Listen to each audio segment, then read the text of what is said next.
Ako sa totoo lang mga kabayan, nag-a-apply din ako diyan kasi gusto ko marating is Denmark.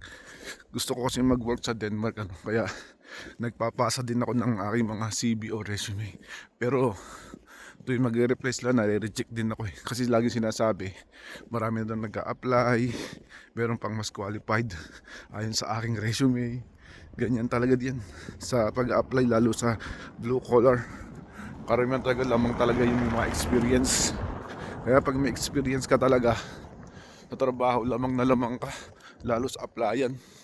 Kaya yun, nagpapasa ako pero reject. Pasa pa rin ako ng pasa. Kahit alam ko medyo maliit ang chance, pinapasahan ko.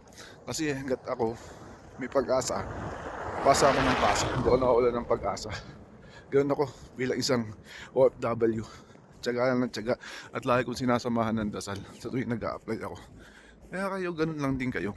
Yung binibigay kong website, mahirap man applyan, pero kayang-kaya kahit pa paano.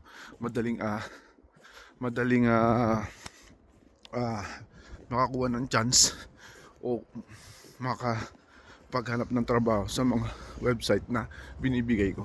Ganun lang yun mga kabayan, no? Tsagaan lang tayo rito at huwag lang kayo mawalan ng pag-asa. Sa kaya lagi mag-ingat at lagi magdasal. Good luck mga kabayan.